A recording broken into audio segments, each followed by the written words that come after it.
Hello everyone, welcome to CS classes. My name is Shweta and this is our computer system and architecture lecture series. और आज की class में हम floating point representation and magnitude comparator topic देखने वाले हैं। अगर आप चैनल पर फर्स्ट टाइम आए हैं तो please like the video and subscribe the channel so that कि आपको आने वाली क्लासेस के नोटिफिकेशन मिल सकें। तो स्टार्ट करते हैं आज की क्लास के टॉपिक फ्लोटिंग पॉइंट रिप्रेजेंटेशन से। सो फ्लोटिंग पॉइंट रिप्रेजेंटेशन अभी तक हमने जितने भी रिप्रेजेंटेशन यूज़ किए हैं लाइक बाइनरी और ऑक्टल जो भी हमने कन्वर्जन सीखे हैं उसमें हम बेसिक डेसिमल पॉइंट को हम रिप्रेजेंट कर सकते थे। पर मान लीजिए if you are ask to represent very large और very small number, for example 6.25 into 10 to the power -25, too small number. And if you are asked to represent 1.75 into 10 to the power 75, it is also a big number. So how we represent these type of numbers? To represent these type of number we require floating point representation. So let's see कि किस तरीके से represent करते हैं, कितने parts होते हैं, किस तरीके से पूरा phases होते हैं, कितने types के representation होते हैं. So we'll see in this class. So representation discussed so far apply only on integer. जितना भी integer part होता है जो अभी तक हमने सीखा वो integer part होता है, वो हमने देखा है. Can not represent a fractional part. Assume the decimal point before the sign number. ठीक है, in this case pure fraction without the integer part can be represented. और क्यों हम लोग यूज़ करते हैं also assume the decimal point in somewhere in between.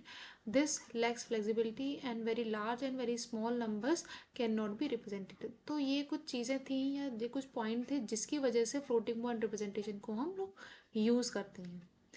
Okay, floating point representation का किस तरीके से डिवीजन होता है. ठीक है, लाइक नंबर जो होता है like F is represented by double. इस तरीके से हम लोग इसको रिप्रेजेंट करते हैं. ठीक है, F equal M into B E. अब ये टर्म्स क्या हैं हमारे, तो B is stands for exponent base. मान लीजिए अगर हमें बाइनरी में कन्वर्ट करना है, क्योंकि हम लोग अभी देखेंगे कि नॉर्मल जो नंबर हमें दे रखा होगा पहले हम उसको बाइनरी में कन्वर्ट करेंगे, क्योंकि हमारा जो सिस्टम होता है सिस्टम के अंदर हमारा बाइनरी के फॉर्मेट में ही स्टोर होता है, इसीलिए हम लोग उसको बाइनरी में कन्वर्ट करेंगे. तो बाइनरी का बेस हमारे क्या होता है 2. What is mantissa? M stands for mantissa, which is a true value, and exponent is the power. M is usually represented as 2's complement. जितना भी हम लोग यूज़ करते हैं वो 2's complement के फॉर्म में होगा, and with the implied binary point before it. Decimal में अगर कोई नंबर इस तरीके से लिखा हुआ है तो इसको इन बाइनरी और इस फॉर्म के अंदर हम ऐसे लिखेंगे लाइक मेंटिसा आएगा. मेंटिसा मतलब कि जो आपकी वैल्यू है, एंड दी जो पावर है एक्सपोनेंट है, एक्सपोनेंट विद द बेस, इस तरीके से रिप्रेजेंट किया जाएगा. ठीक है, तो ये हमारा एक नंबर है जो कि हम लोग यूज़ करेंगे to represent decimal. 32 bit representation अगर मैं देखूँ तो ये बहुत सिंपल सा रिप्रेजेंटेशन है जो IEEE फॉर्मेट जो होता है उन्होंने एक स्टैंडर्ड बना दिया है. ठीक है, कि इस तरीके से ही हम लोग इसको रिप्रेजेंट करेंगे. तो IEEE फॉर्मेट हम लोग देखते हैं. IEEE फॉर्मेट ये है सिंगल प्रिसीजन. 32 बिट जो नंबर होता है उसको हम सिंगल प्रिसीजन भी बोलते हैं.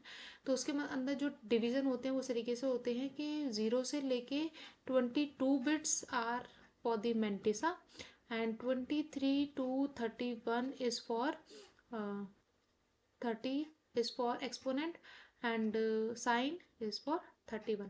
तो टोटल इंक्लूड करके या टोटल सम करके हमारे पास 32 बिट्स होनी चाहिए.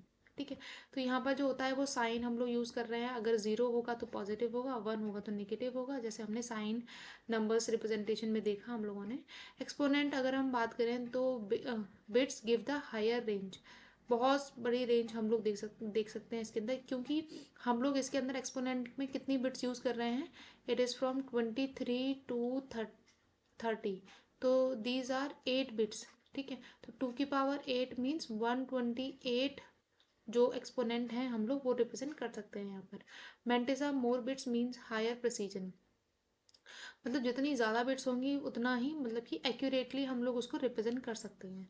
तो मतलब ये है कि जितनी ज़्यादा बिट होंगी मेंटिसा के अंदर उतना ही हायर प्रिसीजन के साथ में हम लोग रिप्रेजेंटेशन दे सकते हैं किसी भी बहुत ही बड़े नंबर का या बहुत ही स्मॉल नंबर का। तो बहुत ही प्रिसाइज तरीके से अगर रिप्रेजेंट करना है तो उसके लिए हम लोग इस तरीके से रिप्रेजेंटेशन यूज़ करते हैं।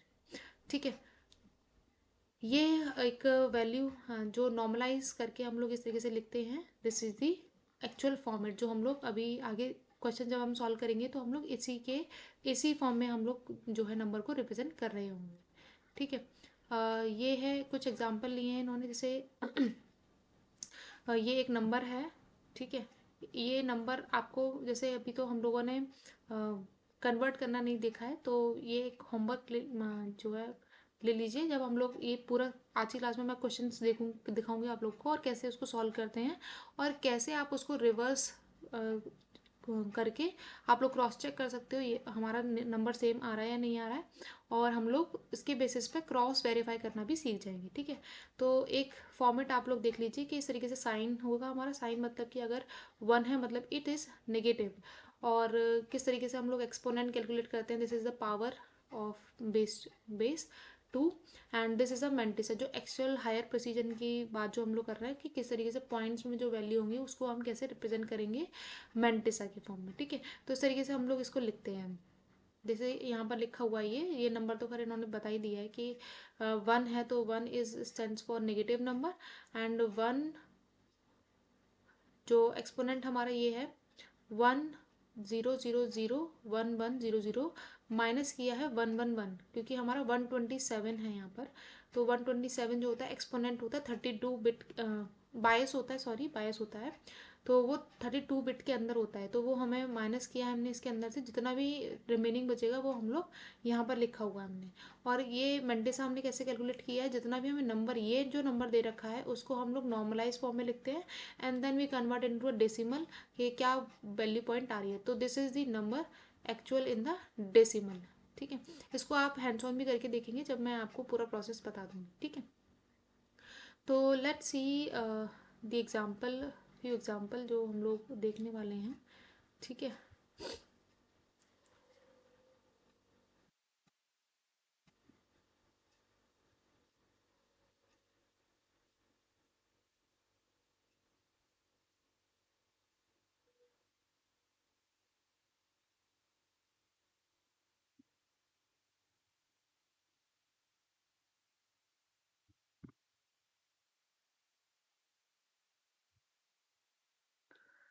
ठीक है, तो लेट्स सी द एग्जाम्पल कैसे करते हैं हम लोग।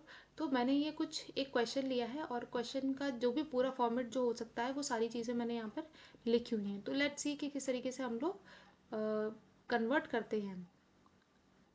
ओके, सो नंबर हमने लिया है दैट इज 27.75। ठीक है, ये एक नंबर है, बाइनरी के अंदर हम इसको रिप्रेजेंट करेंगे तो हमें पता है कि किस तरीके से इसको बाइनरी में रिप्रेजेंट किया जाता है, जो हमने सीख चुके हैं। तो कैसे करेंगे, लाइक 27 है तो 27 कैसे लिखेंगे, ये होगा 27 का बाइनरी, एंड 75 को हम बाइनरी में इस तरीके से रिप्रेजेंट करेंगे। ठीक है, अगर आपको ये बाइनरी में कन्वर्ट करना मतलब नहीं आता है तो आप प्रीवियस क्लासेस जाके देख सकते हैं, वो पूरा ही प्रोसेस किस तरीके से हम लोग डेसिमल पार्ट को और किस तरीके से हम लोग फ्रैक्शनल पार्ट को हम लोग अलग अलग करते हैं और किस तरीके से उसको कन्वर्ट करते हैं, वो सारी चीज़ें हमने प्रीवियस क्लासेस में देखी हुई हैं। ठीक है, 75 का रिप्रेजेंटेशन जो होगा 1 1 होगा। यहाँ पर नॉर्मलाइज क्या होता है, this is a implicit normalisation. ठीक है, दो तरीके के नॉर्मलाइजेशन होते हैं, एक्सप्लिसिट एंड इम्प्लिसिट। हम लोग जो अपनी क्लासेस में देखने वाले हैं that is implicit normalisation. Implicit normalisation को इस तरीके से लिखते हैं। ठीक है, तो होता क्या है कि जो भी हमने नंबर जो हमने यहाँ पे लिखा हुआ है, ठीक है, यहाँ पॉइंट से ये वाला पॉइंट मुझे एक्सट्रीम लेफ्ट में शिफ्ट करना है 1 से पहले। ठीक है, तो हम लोग कितने डिजिट को क्रॉस करके गए हैं, 1 2 3 4। ठीक है, तो 4 डिजिट्स के बाद में मैंने यहाँ पॉइंट लगाया है, एंड जितनी भी डिजिट हमने शिफ्ट की हैं उनको मैं लिखूंगी 2 की पावर में, क्योंकि बेस मेरा 2 की पावर में मतलब बेस मेरा 2 है, इसीलिए 2 की पावर में हम लोग इसको रिप्रेजेंट करेंगे। सो इट विल 4, एंड जो हम लोग एक्सपोनेंट रिप्रेजेंट करते हैं that is bias exponent. Bias exponent आप कैसे कैलकुलेट करते हैं, इसका जो फॉर्मूला होता है वो होता है true exponent, this is the true exponent and plus bias. 32 bit representation के लिए हम लोग बायस जो होता है वो 127 कैलकुलेट करते हैं, जो मैंने अभी आपको बताया। ठीक है, आप क्या करेंगे, ट्रू एक्सपोनेंट प्लस बायस को हम लोग ऐड कर देंगे, जिसके बाद में जो नंबर आया है वो 131 आया है मेरे पास। अब अगेन ये डेसिमल के अंदर है, क्योंकि हम लोग जो रिप्रेजेंटेशन देते हैं वो बाइनरी के अंदर होना चाहिए। तो अगेन हम 131 को बाइनरी के अंदर रिप्रेजेंट करेंगे। So this is the binary representation of 31। ठीक है, ये बाइनरी रिप्रेजेंटेशन है 31 का। 128, 29, 30 and 31, this is the binary representation of 132, sorry 131। and the mantissa, how we calculate the mantissa, point के बाद वाली जितनी भी वैल्यू है ये वाली, लाइक ये जो वैल्यू है दिस इज द mantissa। ठीक है, तो ये हमने मैंटिसा लगा दिया है यहाँ पे। और इसके बाद में जैसे मान लीजिए कि ये 22 बिट्स, मतलब टोटल मिला के 23 बिट्स का है, तो हमारे पास तो जो मैंटिसा आया है वो 1 2 3 4 5 6 बिट्स का ही आया है। तो कैसे मैं इसको कंपनसेट करूँगी, तो मैं जितने भी जो बिट्स हमारी रह गई हैं उनके आगे मैं सब पे 0 0 फिल कर दूंगी, तो कोई फ़र्क नहीं पड़ेगा। तो दिस इज़ दी मैंटिसा। और हमारा जो नंबर है that is a positive number, तो यहाँ पर जो साइन होगा वो क्या होगा, 0।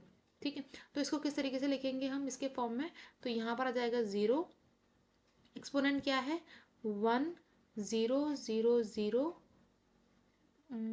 0 0 1 1, this is the exponent. And mantissa को हम रिप्रेजेंट करेंगे 1 0 0 0 1 1 0 0, इस तरीके से हम लोग 23 बिट्स तक इसको रिप्रेजेंट कर सकते हैं।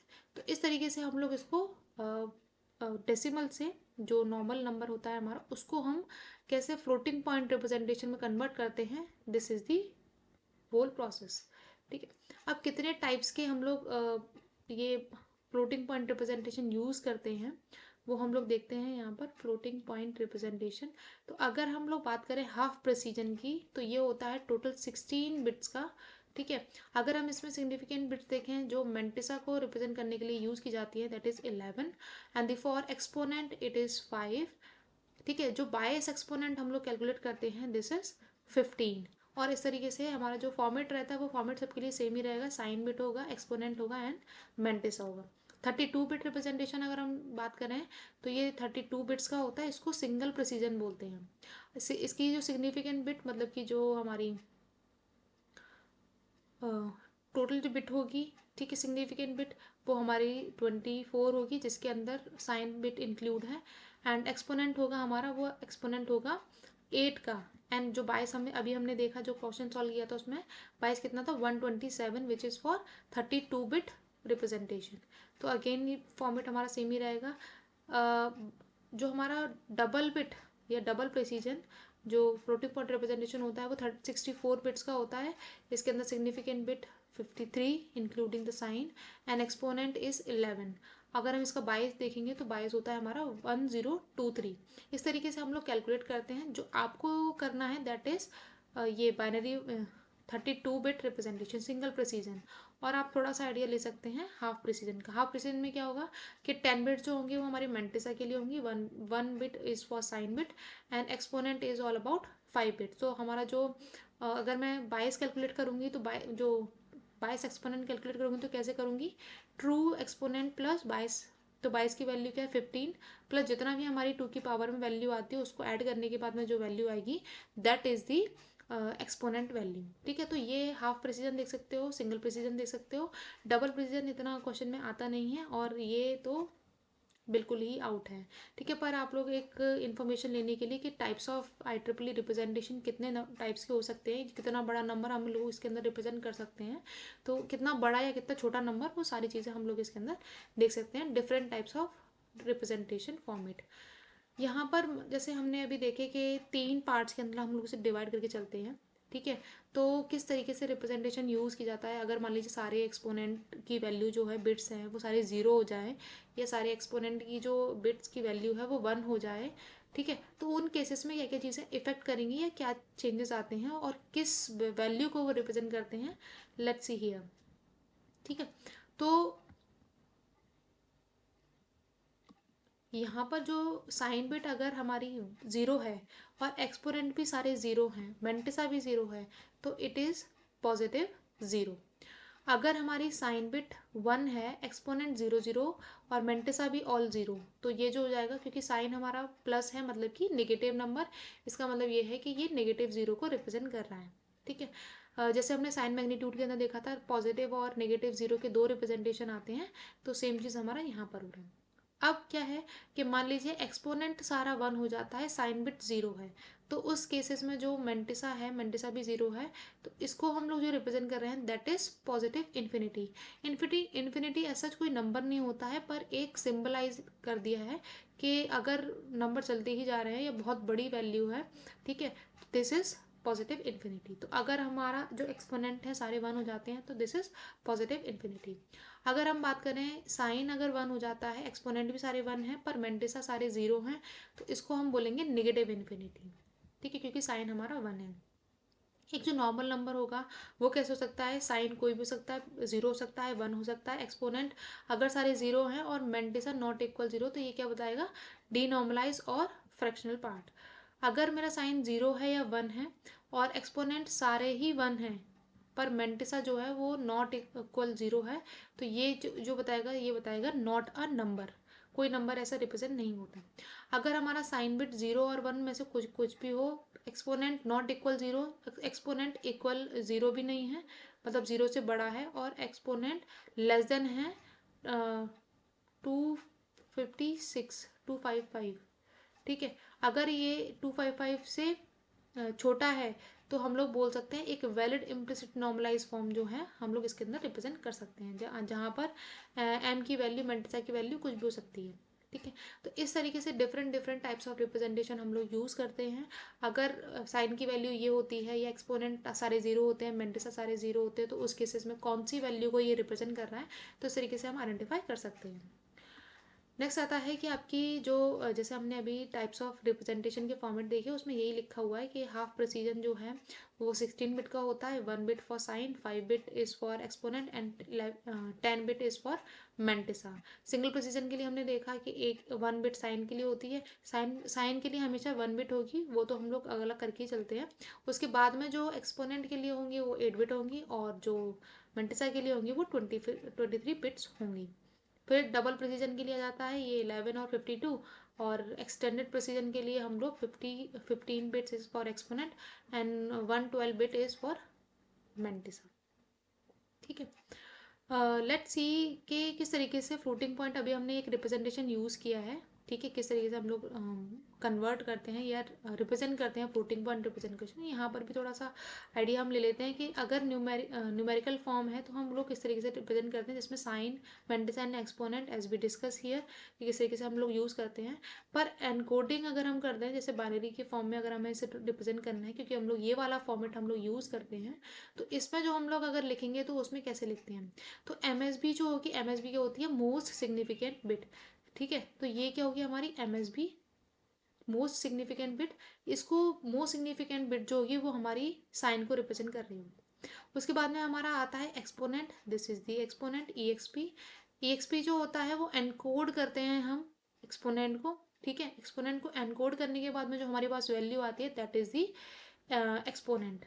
ठीक है, एंड जो मेंटिसा होता है सिग्निफिकेंट, सिग्निफिकेंट, ठीक है, सिग्निफिकेंट को जब हम लोग एनकोड करते हैं it becomes the fractional part. ठीक है, तो जैसा हम लोग न्यूमेरिकल फॉर्म में रिप्रेजेंटेशन देते हैं वो सेम नहीं होता है, क्योंकि हम लोग एनकोड कर रहे हैं उसको। ठीक है, वैल्यू हमारी सेम ही रहेगी क्योंकि हम उसको रिवर्स कन्वर्ट करेंगे तो हमें वही वैल्यू मिलनी चाहिए, पर उसको एनकोड करने के बाद में हम किस तरीके से फ्लोटिंग पॉइंट रिप्रेजेंटेशन के अंदर लिखते हैं, that will be the differ from the actual number. Let's see one more example जो हमने अभी जो देखा, that is one example and this is the second example. अगर मान लीजिए एक नंबर है -17.625, ठीक है, इसको मुझे रिप्रेजेंट करना है फ्लोटिंग पॉइंट रिप्रेजेंटेशन 32 बिट के अंदर, सिंगल प्रिसीजन के अंदर। तो कैसे करते हैं, अगर मान लीजिए कि मैं बोलूँ आपको कि इसको बाइनरी के अंदर रिप्रेजेंट करिए, तो कैसे करेंगे, ये होता है साइन बिट को हटा दीजिए, अभी साइन बिट वैसे 1 होगी इसमें। ठीक है, यहाँ पर जो 17 है तो 16 0001. This is the 17 representation in binary. और 625 को कैसे रिप्रेजेंट करते हैं, जो कि हमने सीखा हुआ है. 625.625 मल्टीप्लाई बाई 2, तो कितना आ जाएगा ये हो जाएगा 0.45 एंड ये हो जाएगा 1.25. तो यहाँ पर ये 1 आ जाएगा, यहाँ पर ये 1 लिखेंगे हम लोग. ठीक है, अगेन मैं 0.25, ठीक है, कब वापस से करूँगी तो कितना हो जाएगा ये हो जाएगा 0.5. तो यहाँ पर 0 आ जाएगा, इसका मतलब यहाँ 0 लिखेंगे हम. अगेन 0.5 का करेंगे. ठीक है, तो 0.5 कितना हो जाएगा, 0.5 विल बी 1. ठीक है, तो यहाँ पर हम लोग 1 लिखेंगे. 0.0 आया तो 0 का करेंगे तो अगेन हमें 0 ही मिल जाने वाला है, विच इज़ 0. ठीक है, तो इस तरीके से हम लोग डेसिमल पॉइंट में जो नंबर दे रखे होते हैं उसका कन्वर्जन करते हैं बाइनरी के अंदर. थोड़ा सा स्पेस क्रिएट करते हैं कि किस तरीके से हम लोग बाकी आगे कैलकुलेशन करेंगे.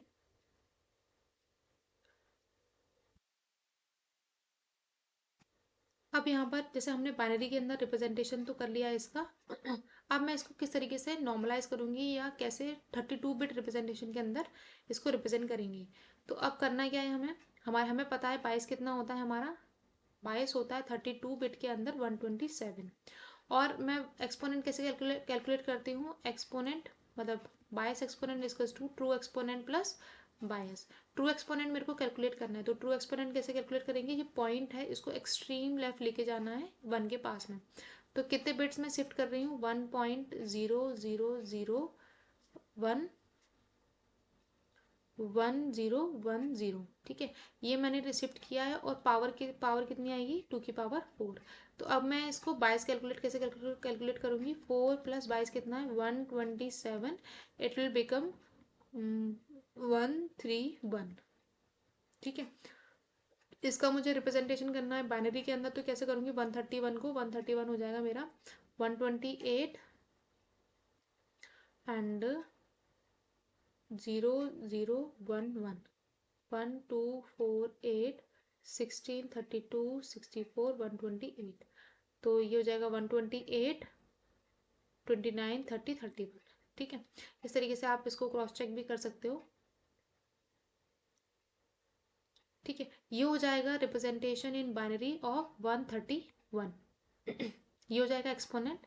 एंड जो हमारा नॉर्मलाइज फॉर्म आया है, दिस इज दी मेंटिसा. ठीक है, तो कैसे, जैसे यहाँ पर देखिए रिप्रेजेंटेशन किस तरीके से दिया हुआ है. साइन इज 1 क्यों है, क्योंकि ये नेगेटिव नंबर है, जैसे हमने यहाँ पर लिखा हुआ है 1 is for negative number. Exponent हमारा ये आया है, दिस इज द एक्सपोनेंट. ठीक है, ये हमने यहाँ पर एक्सपोनेंट कैलकुलेट करके लिखा है. और what is the mantissa, mantissa is this part. ठीक है, तो 0 0 0 1 1 0 1 0 and then append 0 to make it the 23 bits. So इस तरीके से हम लोग कैलकुलेट करते हैं floating point representation 32 bit format. ठीक है, एक और एग्जांपल आप लोग देख सकते हो इसमें, जैसे जो single bit and the double bit में क्या चेंजेस आते हैं. डबल बिट में हमारे जो 22 होता है वो चेंज होता है. And bits of representation mantissa के अंदर बिट्स बढ़ जाती हैं, क्योंकि जो 64 बिट्स में हम लोग उसको रिप्रेजेंट कर रहे होते हैं, और सिंगल प्रिसीजन जो होता है वो 32 बिट के अंदर रिप्रेजेंटेशन होता है. तो ये आप एक क्वेश्चन ले सकते हो 4060.125 4060, ये होमवर्क क्वेश्चन लिखे हुए हैं यहाँ पर. ठीक है, 4060.125 यही है क्वेश्चन. 4060.125 ये आपको करना है, ये डेसिमल के अंदर गिवन है, और आपको इसको फ्लोटिंग पॉइंट रिप्रेजेंटेशन 32 बिट्स के अंदर आपको इसको रिप्रेजेंट करना है. ये सारे ही होमवर्क क्वेश्चन है जो आपको ट्राई करने हैं, और कमेंट सेक्शन में आप इसका आंसर दीजिएगा, सो दैट अगर आपको कोई प्रॉब्लम होती है तो नेक्स्ट क्लास में हम लोग इनको डिस्कस कर सकते हैं.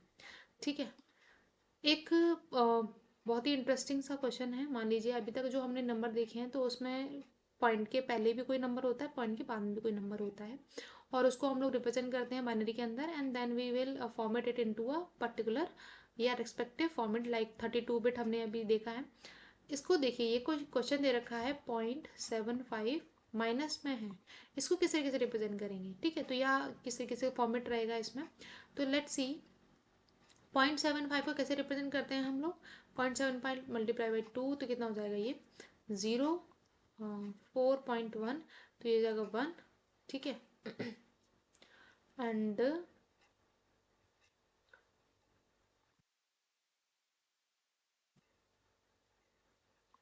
50 होगा ये 50, ठीक है। तो यहाँ पर जो 1 आ जाएगा एंड अगेन मैं 0.5 का मल्टीप्लाई करूँगी 2 से तो ये कितना हो जाएगा 1.0, तो ये आ जाएगा मेरा number in binary.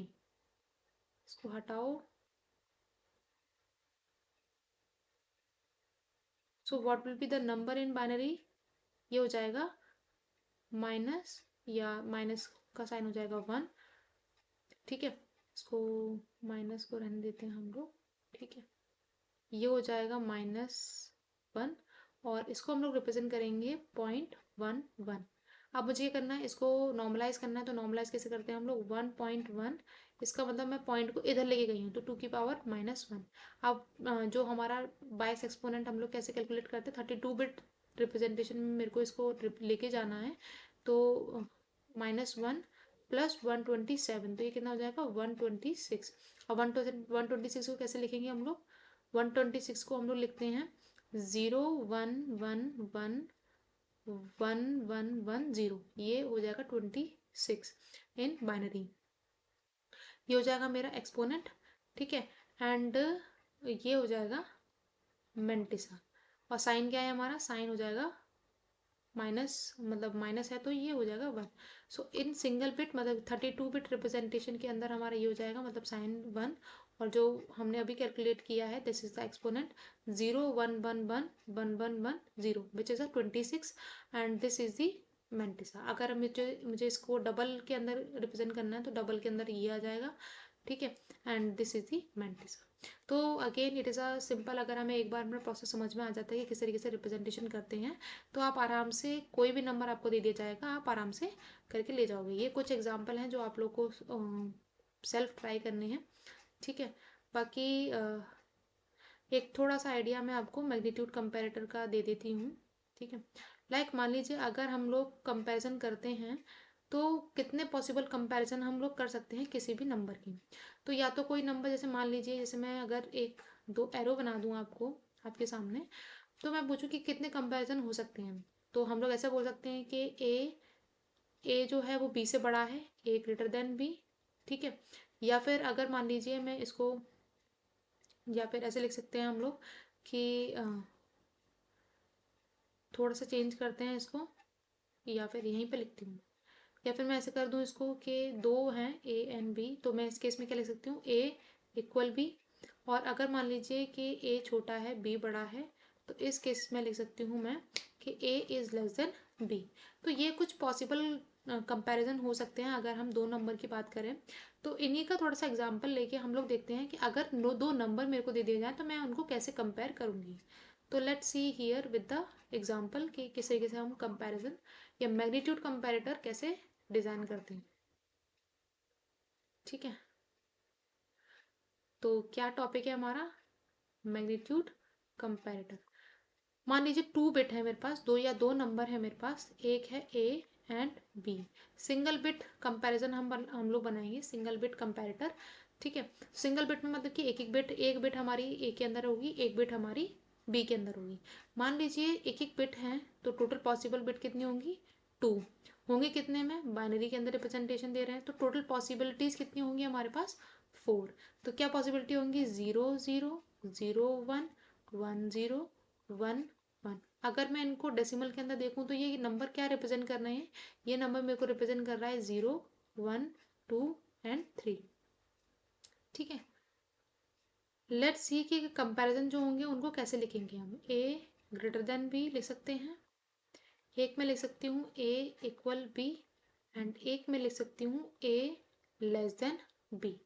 So let's compare these 2 bit. A1 मतलब ए की वैल्यू क्या है 0, बी की वैल्यू क्या है 0, तो ये क्या है, ये है इक्वल। तो जहाँ पर ये वैल्यू ट्रू होगी वहाँ पर मैं 1 लिखूंगी, बाकी अदर जगह पे लिखूंगी 1। ए ग्रेटर देन है या बी ग्रेटर देन है, यहाँ पर है बी ग्रेटर देन, तो बी ग्रेटर देन कहाँ पर है, यहाँ पर, इसको 1 करूँगी, यहाँ तो 0 करूँगी। यहाँ पर क्या है, ए की वैल्यू 1 है, बी की वैल्यू 0 है, मतलब ए ग्रेटर देन है, तो यहाँ पर हम 1 लिखेंगे, ये दोनों जगह पर 0 जाएगा। Similarly for the A is 1, B is 1, तो ये हो जाएगा इक्वल वाला केस, तो 1 0 0। ठीक है। अब मुझे हमेशा ये सारे काम परफॉर्म नहीं करने हैं, मैं कुछ ऐसा लॉजिक या सर्किट डिज़ाइन करना चाहती हूँ जिसकी वजह से मैं सिर्फ इनपुट दूं और मेरे पास जो है वो पूरा प्रोसेस होके आ जाए। तो क्यों ना मैं इसकी इक्वेशन बना लूँ और इक्वेशन बनाने के बाद में उसको सर्किट में डाल दूँ, और जैसे ही मैं कोई भी दो नंबर उसमें डालूँ और वो मेरे को कंपेयर करके दे दें, 1 बिट जो कंपैरिजन हम कर रहे हैं, तो मैं इनकी इक्वेशन लिख के उसको सिंप्लीफाई कर सकती हूँ। तो लेट्स सी कि हम लोग इक्वेशन कैसे लिखते हैं इनकी। तो अगर मान लीजिए ए की वैल्यू 1 है, ठीक है, तो हम उसको लिखेंगे ए, और ए की वैल्यू अगर 0 है तो हम उसको लिखेंगे ए बार। ये आप थोड़ा समझ लीजिए इसको।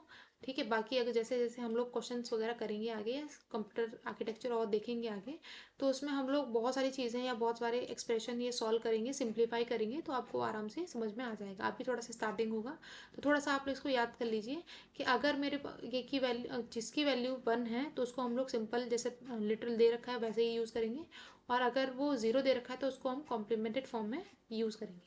तो लेट्स सी कि अगर मैं ए ग्रेटर देन बी की इक्वेशन बनाती हूँ तो यहाँ पर क्या रिमेंबर करना ज़्यादा आसान है। तो यहाँ पर वन टाइम आया है तो हमको 1 रिमेंबर कर लेते हैं इसमें। तो किस तरीके से मैं ए ग्रेटर देन बी की इक्वेशन लिखूंगी, तो let's see here A greater than B.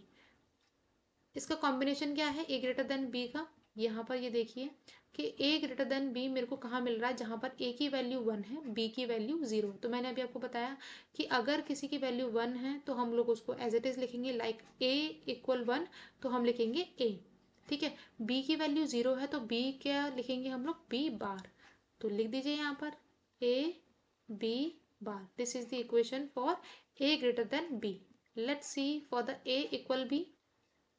A equal B के लिए क्या इक्वेशन आएगी, इक्वेशन आएगी हमारी ए कहाँ कहाँ पर 1 है, ए कहाँ कहाँ पर 1 है, ए हमारा 1 है इस केस में, फर्स्ट वाले केस में, एंड दी लास्ट वाले केस में, जिसमें ए बार बी बार है एक बार में, और सेकेंड टर्म के लिए है ए बी। क्या लिखेंगे हम, A bar B bar plus A B, this is for equal. अब एक लास्ट केस बचा है which is A less than B. A less than B कैसे कैलकुलेट करेंगे हम लोग, यहाँ पर सिंगल 1 है और 1 के लिए क्या वैल्यू है, ए बार बी, ए बार बी। सो इस तरीके से हम लोग इक्वेशन कैलकुलेट करते हैं, इनके लिए सर्किट वगैरह बना देंगे। अभी हमने लॉजिक गेट्स नहीं देखे हैं, तो जब हम लोग गेट्स वगैरह देख लेंगे तब हम लोग, जैसे यहाँ पर ये एंड गेट यूज़ किया है हमने, यहाँ पर एंड गेट के साथ में फिर ये और गेट यूज़ किया है, यहाँ पर एंड गेट यूज़ किया है, और फिर इन सबको कंबाइन करके हम लोग कैसे एक सर्किट डिज़ाइन करेंगे, तो वो हम आगे आने वाली क्लासेस के अंदर कंप्लीट करेंगे। सो आज के लिए इतना ही रखते हैं, और आपके लिए एक होमवर्क, जो ये वाले क्वेश्चन दिए हैं ये भी आपको ट्राई करने हैं, और कमेंट सेक्शन में इसका आंसर दीजिएगा। और this is the 2 bit two bit two bit number comparator.